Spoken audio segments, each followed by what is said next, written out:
বাংলাদেশের মানুষ সুখে নেই, বাংলাদেশের মানুষ ভালো নেই। এটা কিন্তু বাংলাদেশের মানুষ হাড়ে হাড়ে টের পাচ্ছে। কারণ শেখ হাসিনা যেভাবে বাংলাদেশটাকে আগলে রেখে আইনের ব্যবস্থা রেখে দেশটাকে শাসন করেছে, বাংলাদেশটাকে এত সুন্দর করে সুসংগঠিতভাবে উন্নয়ন করেছে, সেই দেশটাকে কিন্তু একেবারে শেষ করে দিচ্ছে এই ফ্যাসিস্ট ইউনূস সরকার।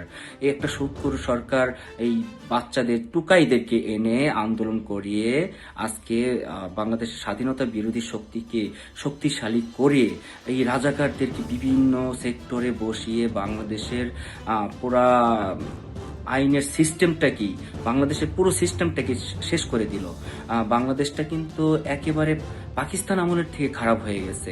কারণ তারা বাংলাদেশকে কোনোদিনই উঠতে দিবে না, বাংলাদেশে ভালো কোনোদিন চায় নাই, স্বাধীনতাকেও বিশ্বাস করে নাই। তাদেরকে দিয়ে আজকে যেভাবে বাংলাদেশ চলছে, এই বাংলাদেশ ভালো নেই। শেখ হাসিনা আসবে।